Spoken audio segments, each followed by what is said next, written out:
The USDA says federal construction standards make rural housing too expensive. So their solution is just to eliminate them.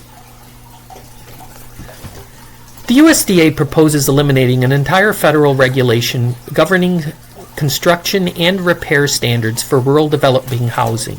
Part 1924 contains federal regulations involving construction procedures, site development, defect resolution, energy efficiency, thermal performance, and environmental considerations in site planning. The USDA argues that these federal standards duplicate state and local building codes, increase paperwork and construction costs, delay housing production, discourage developers, raise home prices, and reduce the number of rural loans that can be made. All of that is true. It does do those things. However, when you're in rural areas, you don't necessarily have building codes. I have no building codes where I live right now in rural Payne County of Oklahoma.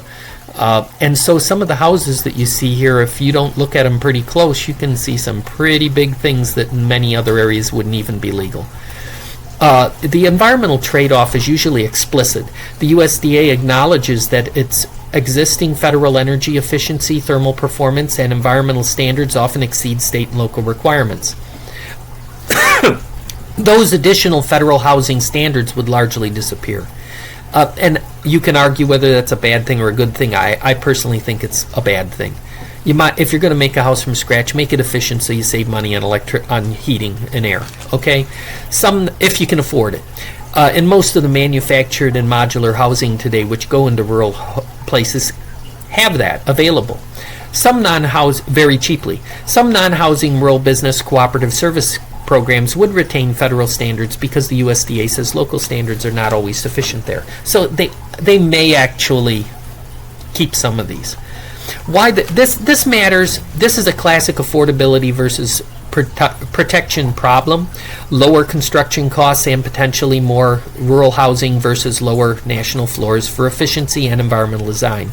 This is scheduled for publication August 19th with a 60-day comment period. You can submit comments through regulations.gov, docket RHS-26-ADMIN-0331. Agency contact is Lane Witten, and confidential assistant for Rural Housing Service of the USDA. In Washington, D.C., the phone number that you contact is 202-893-0879, and the email address is lane.whitten@usda.gov. They gave that contact information so you can contact them. I'm Malcolm